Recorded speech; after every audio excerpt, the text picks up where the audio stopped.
You're listening to the Stable Management Podcast, where we discuss the barn management topics that you're passionate about. Hi, everyone. Welcome to the Stable Management Podcast. Our goal is to bring you a real-world look into the parts of horse farm management that you love or hate most, such as stall bedding, farm equipment, and pasture maintenance. During each bi-monthly episode, we'll be joined by an expert guest who shares their experiences with and perspectives on an important stable management topic. Do you enjoy the Stable Management Podcast? Want to learn even more about horse healthcare? Get your management and industry questions answered at Ask the Horse Live, a free audio event available exclusively from thehorse.com. Each Ask the Horse Live episode focuses on a specific equine healthcare topic chosen by our editors.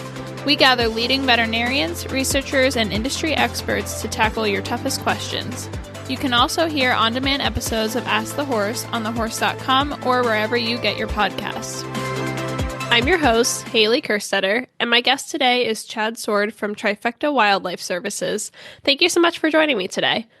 Absolutely, Hailey. I appreciate the opportunity to come on and talk. We have an important topic today, which I think nearly every farm owner probably struggles with, which is unwanted wildlife on horse farms. So we're going to jump right in, and I'd like to know if you can describe some of the most common types of wildlife that would be considered unwanted on horse farms. Absolutely. Just about all wildlife species have the potential to earn that sort of unwanted title, if you will. I'd say the most common calls that we get when it comes to wildlife issues out on horse farms are going to be raccoons, coyotes, groundhogs, skunks. But certainly, gosh, I'm working an arena job right now with pigeons. So pigeons and other bird species cause issues, opossums, bat colonies, if you have water coming through your farm, beaver and muskrat issues can come up. So just about all of them can, at times, cause conflict. Yeah, what a good point. I feel like I've had an issue with nearly all of those animals that you mentioned at one point or another. So I think most people can probably relate. Yep, for sure. So can you describe in a little bit more detail how these species might be unwanted or dangerous to horses and humans? Yeah, absolutely. Well, let's just start with raccoons, because we see a lot of those issues, especially in like haylofts. I've seen issues over different stuff. I mean, raccoons and structures in general, just raccoons around people in general, come into conflict like crazy. They're crafty animals. They learn.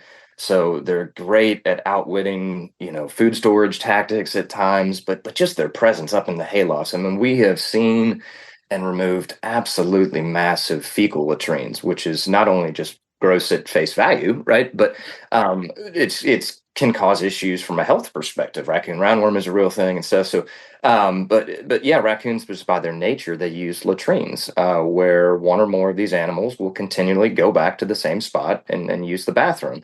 And so when that occurs in your haylofts, in the attic of your home or other structure, and those kinds of things, the problems come up with that. Coyotes, gosh, we get calls on them. A lot of the time, I think it's a little more of a perceived threat than actual threat. Sometimes we just have to learn. Well, this is true of all these species. So to some extent, we have to learn to live with them, right? They're outside.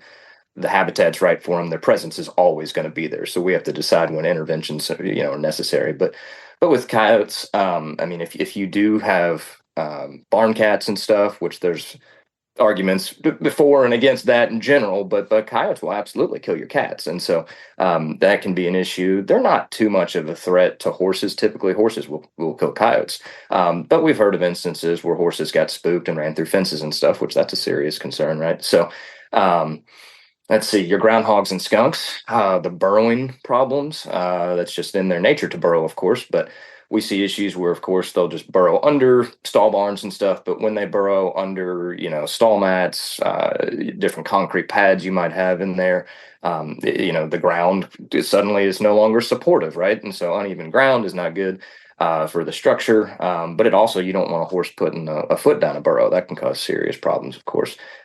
Skunks also come with the risk of spraying, right? So that's never never fun. That's a stinky situation, right? So, you get those issues. Here in Kentucky, skunk strain rabies is a concern.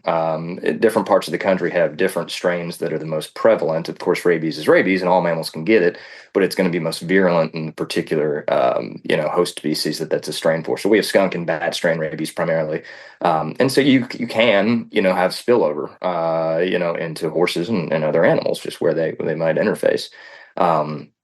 Opossums, opossums are a pretty chill, lazy animal, but the big concern with opossums as it comes to horses is the threat of EPM, equine protozoal myeloencephalitis. It's a parasite-borne illness that can cause serious problems for horses. Can be fatal, can be very expensive to treat. I don't know a lot of the details about the sort of the veterinary science behind it. I more understand the wildlife side, of course, but it's caused by a Sarcocistus parasite that sheds through the opossum's feces. And so the horse has to ingest it. The opossum is the definitive host for this. The parasite has to go through the through the gut of the opossum to actually mature, and then it's the next stage in an intermediate host that can be infective. And so this is one of those things where, as long as you have good food storage and kind of watering protocols, the feces of the possum has to get ingested. So typically just through good food storage measures and cleaning protocols, this is an avoidable thing, but oh gosh, what else? I mean, I'm, like I mentioned earlier, working in a horse arena job right now with a big pigeon flock that's committed in there. And so not only are they a nuisance flying around, but their feces, their droppings are gross and they get everywhere. And who wants to be sitting in a horse arena with not only looking at it, but potentially sitting on it? It's disgusting. And so, and that can come with, of course, some disease issues as well, that those droppings can carry, as well as just basic bacteria and different stuff. So even nesting materials, all kinds of stuff. What else?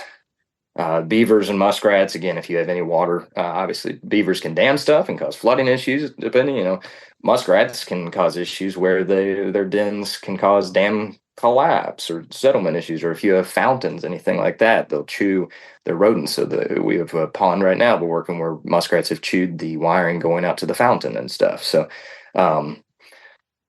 gosh, yeah, the list goes on, but I'll go ahead and call it there and see if you have any questions. Yeah, I could probably get real long-winded on that topic. Yeah. I love that you mentioned the idea of perceived threat, because, I mean, of course, there are real threats. You mentioned EPM, bacteria, or rodent droppings in feed. All of those things are legitimate threats to your horse's health. But, then there's the perceived threat. For example, I have 2 miniature horses, and they were leased out by a program that was in an area where the coyotes were really prevalent. You would always hear them and see them sometimes. And I'm sure that the coyotes were not truly a threat to the miniature horses, but we all, kind of worried a little bit. So they put donkeys out there as protection. And just, things like that too, that maybe the horses are truly fine, but we worry about it. So just learning what's a real threat, what's more perceived, and how can we find like a middle ground to keep everybody happy. Absolutely. I mean, so much of these wildlife issues start with setting realistic expectations and just understanding, perceived versus actual threats. I mean, I can think of one horse farm we have coyote trapped on for probably 5-6 years now. We kind of just do one effort each fall, winter, and they have horses, including miniature horses, and never have they had any issues with the horses. And that's not to say it couldn't happen, but they have about 20 dogs of all different breeds and sizes, and so that's actually their larger concern on their farm. Not that large dogs, heck, some species, you mentioned with donkeys, which of course aren't dogs, but as a great sort of guard, dog breeds like Kangles. I know a farmer friend who keeps Kangles, and they'll absolutely kill the coyotes and kind of handle that management for you. But with your smaller breeds, I mean, most of the times with coyotes and dogs, they're just looking at your dogs as another coyote. It's just another canine to them. And so a lot of it is just posturing and sort of the dominance hierarchy. And if you have a dog that's not highly aggressive and has to be the alpha dog, most of the time they don't want to engage physically. And so they just kind of each decide, okay, we'll go our separate way. But at the same time, I can remember a story of a client with some Jack Russells, and of course, Jack Russells are kind of, I own one myself. They're too big for their britches, right? I mean, they don't realize you're not big, but you're the baddest dog out there, and so they will engage, and the coyote does happen to be bigger and can kill the dog, that kind of stuff. So, a lot of stuff. Yeah, perceived actual threat and setting expectations matters a lot in these cases. For sure. So you mentioned a few of the damages to the property itself that these animals can cause. Are there any others that you commonly see to like fencing or the ground itself or the barn structure? Yeah, it's not, the burrowing stuff is probably one of the most expensive kind of things that we see. So that's going to be your groundhogs primarily, but also skunks to some extent. But yeah, where they burrow into stall barns and get under mats and different floorings. We've had them burrowing into arenas, which of course that can be quite costly, especially with the sort of the way that the ground is set up in there. You definitely don't need big 10-inch holes in it, So, yeah. I mean, that's a big concern. I don't see too many issues to fences when it comes to wildlife. A lot of the, any homes, living or even just business operations, structures that are on the farm, just beyond the barn type places, animals love getting into our attics and stuff. And this is everything from mice and rats up to squirrels and raccoons and everything in between. So, I mean, we absolutely work on horse farms, but the bulk of our work is in urban suburbia and residential homes and stuff.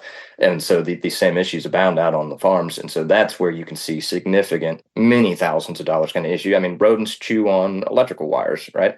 And so that can not only be, of course, a fire concern, but it's pure damage. Heck, we actually, rodents, squirrels will do it a lot. They'll chew on the wiring harnesses and fuel lines and stuff on our vehicles. And so this can put some of your, not only just your cars and trucks, but other farm implements you might have, it can shut them down because a squirrel has chewed through something. And those can be very costly repairs. And believe it or not, a lot of it these days is relating to the fact that we're using soy based wire insulators and as kind of like a rubber substitute, if you will, to be eco-friendly, but it's palatable to rodents. And so it's one of those kinds of great ideas gone terribly wrong and to the tune of thousands of dollars for people sometimes. But yeah, certainly when you get stuff setting up shop in attics, you get, of course, again, still feces being deposited there, some health risks or, concerns potentially, but wire chewing, damage to your insulation, sleepless nights when a raccoon's up there partying while you're trying to sleep, right? So all kinds of stuff. Yeah. Yeah, for sure. And that's really interesting that you mentioned the farm equipment like the tractors and all of those things, because I have totally seen that before. You leave it sitting for a little while. Yep. It's not something you use every day. And the next time you go to turn it on, there's a huge problem. That's right. Absolutely. So what are some of the best ways to prevent the unwanted wildlife from living on your farm before you have a problem? Yeah, so we've already kind of touched on the aspect of having to set those expectations very carefully and very realistically, right? I mean, wildlife is always going to be around. The habitat is there, and so if that habitat meets the requirements of a species, they're just going to be there. Period.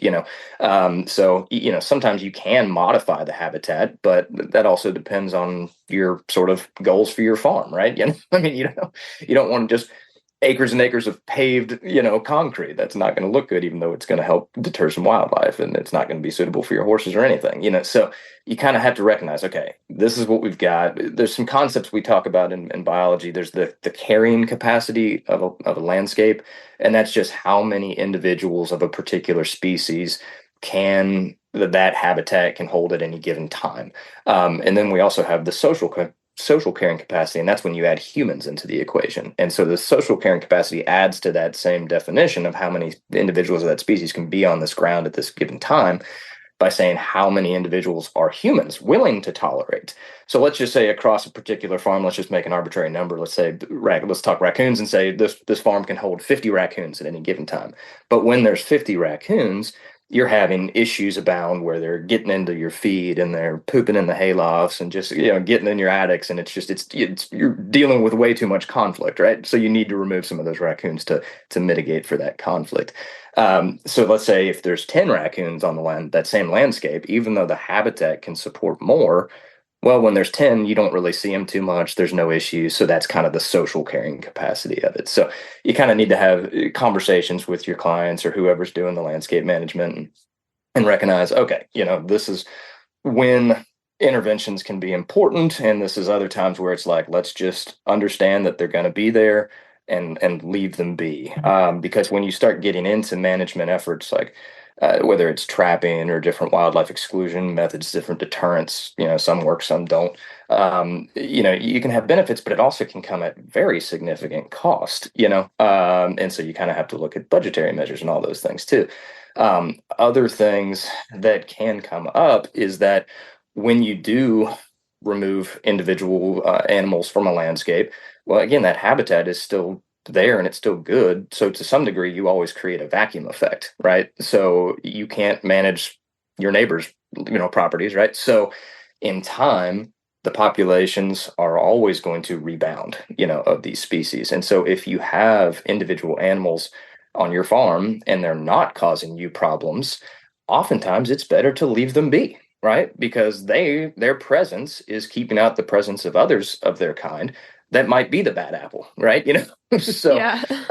So it's oftentimes something that we sort of advise. If conflict is not occurring, leave it alone. If conflict does occur, then let's do our best to surgically remove that individual animal, maybe if it's a particular problem individual, or maybe there are other times where we want to do some efforts just to lower the population for a given period of time, but with recognition that, hey, it's like mowing the grass. None of us have been able to do that once and never again, right? No, it's always going to come back and have to be done again.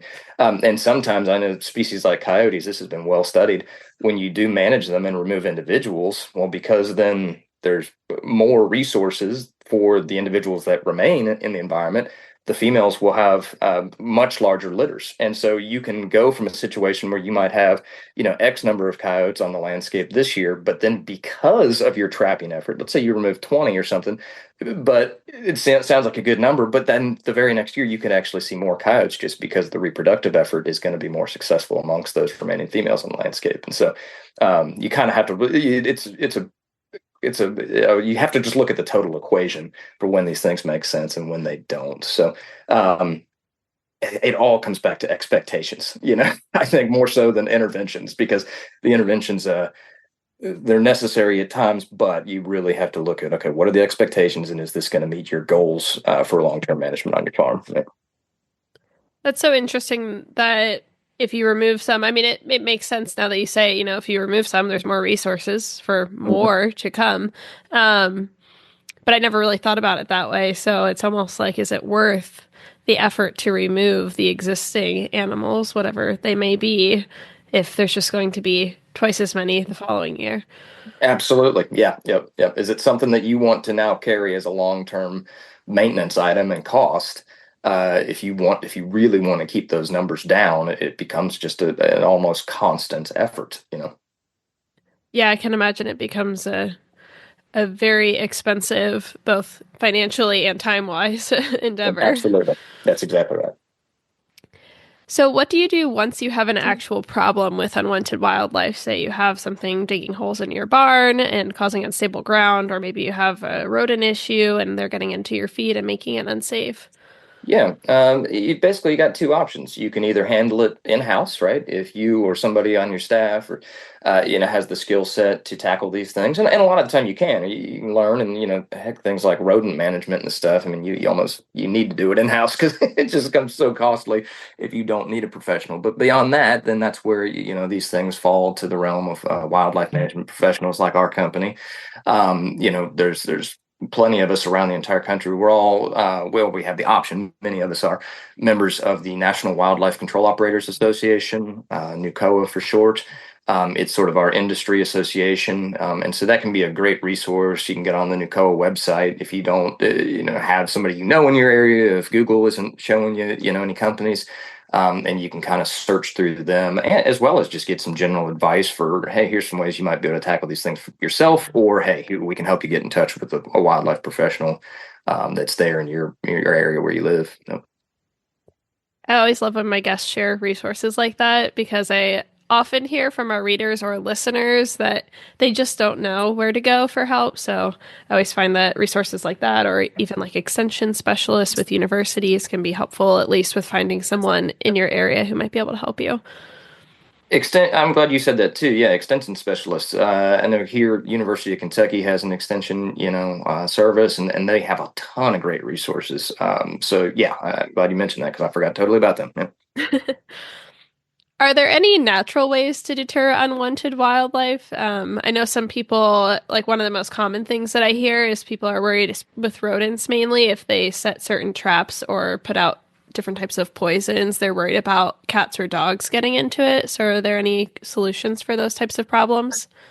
Yeah, so most of the natural deterrent strategies don't really find much success. They're just old wives' tales that kind of continue to persist, But there's definitely things that can be done in terms of like rodenticides and poisons.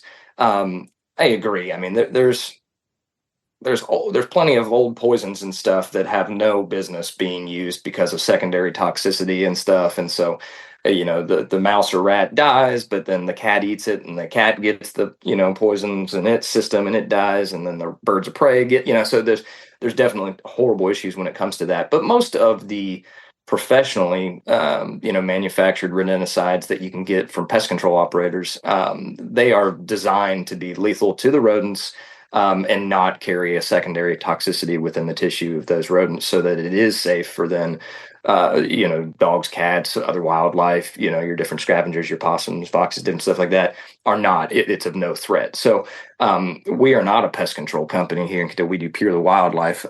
We got some great resources, but we still will absolutely advise clients to sometimes, go ahead and contract with a pest control company to do rodenticides, because they're a simple way and very cost-effective way to go ahead and at least put some 365 management effort on the rodents. And so I'm not against those things at all. I think that can do really well. We do. There is a trap now that we've been using with some success. It's from a company called the Automatic Trap Company, ATC. They call it the A24. It works. It's a CO2 actuated trap that's lethal, and it can be put inside of a box, just like rodenticides might be, the little bait boxes that you can sit along the sides of buildings and so forth. But the rodents go in and they try to get the bait, of course, and the trap kills them. So it's natural in the sense that there's no rodenticides or poisons being used, right? And so then it does rely on a scavenger coming behind to then get the carcass of the rodent. But we actually use those in a stall barn here this summer. And we're successful in killing, oh gosh, I forget how many, 20, 30 rats. And we put a camera on it just to watch, as we really wanted to see how successful this would be. And we had a raccoon that would come visit every night after it learned that, hey, this is a place to get a free meal. And it would just do the cleanup for it. And so that was a pretty good. Yeah. So the Automatic Trap Company, those are a neat little system. If you don't want to have any kind of rodenticides in the area, but still want to put a management effort that is low effort and low cost, kind of in areas. Let's see. Habitat modification, if it's something that you can do, is going to be the biggest thing that's going to change. I mean, it's like Canada geese. This can be true on farms, golf courses, business parks, anything like that.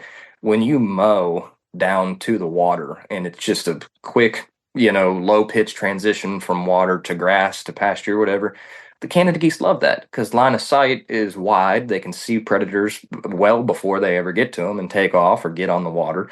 And so Canada geese can cause horrible problems, and they're just a mess. But if you let that water, or if you let the emergent vegetation around the water grow, then they don't have that. The ambush is there, and so that's something that can deter geese from being there. That's just one example with geese. But so different things that you want, depending on your landscape management, can attract or deter the presence of different animals. Birds. We do have some different strategies with them. Lasers are a very good strategy to deter birds, but it requires either you have some of these handheld lasers and you kind of go out and scare the birds off. But there are some automated laser systems that can be installed now that the birds they do not want to be around. And of course, it's no threat to anything else other than you just see these lights kind of moving around at times. Let's see. You mentioned earlier the donkeys, and I mentioned the Kangal dogs and stuff that can kind of help with deterring coyotes and other predators and stuff like that. Um, but yeah, I think that's most of the stuff. And of course, we do structural modifications and stuff too. We're going to be doing, I mentioned earlier, we're doing this pigeon job on a horse arena. It happens to have 17 windows that are essentially like sliding barn doors. And that's what the pigeons are able to enter with, of course, the client can close those doors, and he did last winter, but the pigeons just stayed on the roof the entire time, he said. But they want them open during the summer months for the breeze and to be able to see outside and everything.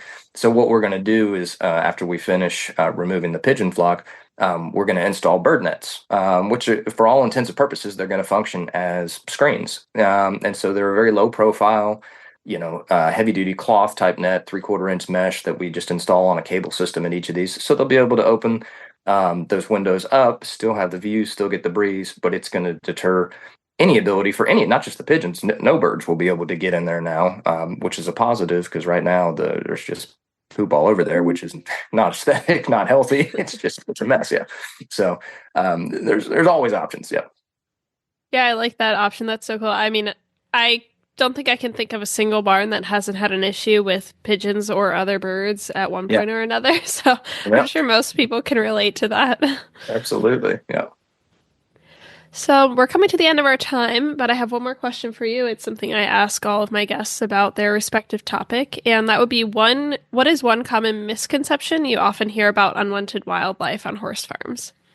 Yeah, so that is something that I would say it's not just horse farms. The most common thing we ever hear, whether it's on a farm or in the city or in suburbia, wherever, we'll hear people say, well, there's no wonder why these animals are causing us all these problems and getting in our attics or getting in our barns, getting in our structures. It's because we've taken all their habitat. And that statement, I understand it. I see where they're coming from. There's no question we haven't changed the habitat with the things that we've done to it to make it ours, if you will, right, and manage it and change it. But all species change their habitat. They're all eating things, they're doing things. The beaver's the easy example. Damming stuff up and making wetlands and so forth. But the statement that the animals are causing us these problems because we've destroyed their habitat could not be further from the truth. The reality is we've generally made better habitat for many of these species. Now, I will say these are the habitat generalists. There's plenty of examples out there of species that are a specialist that, maybe this particular warbler, needs these pine forests that burn intermittently every 500 years to keep this particular type of forest stand. There's no question there are species that lose out when humans manage the landscape and change it drastically. But for your raccoons and squirrels and skunks and most of your rodents, your coyotes, foxes, all these guys, they're specialists and they do extraordinarily well in and around the human-dominated landscape. And the evidence that we've made better habitat for them is because they live in higher abundance. Their populations are larger in these areas. And so that's a direct reflection that the habitat is, in fact, better and more research-rich. Squirrels are one of these easy examples I can give. And you're not going to see this as much on the horse farms, but you can go into some of these suburban neighborhoods that have been around for maybe 50 to 100 years. And so the trees are mature, the oaks are putting off acorns, the walnuts and stuff are everywhere. You can look around and see 20, 30 squirrels in one view when you're walking down the sidewalk, right? Nobody has taken a hike in the woods and seen 30 squirrels at one time because the woods are not, in fact, better habitat. That suburban street is, So that's kind of what I think, getting back to setting expectations and so forth, like, we're not destroying anything. We're changing it. There's no question about that. But for many of these guys, we've made it better. And so they're here because of us and because of what we've done to make the habitat for them as well. And so it just becomes a matter of then, okay, how do we coexist and when do we take interventions and when do we not? Yeah. Yeah, what a good point. Thank you. Unfortunately, that's all the time we have today, but it's been awesome talking with you today, Chad, and I've learned a ton. Yeah, thanks, Hailey. I've really enjoyed this. Thank you all for listening today. Please remember to like this podcast, subscribe, leave a review, and recommend the Stable Management Podcast to a friend.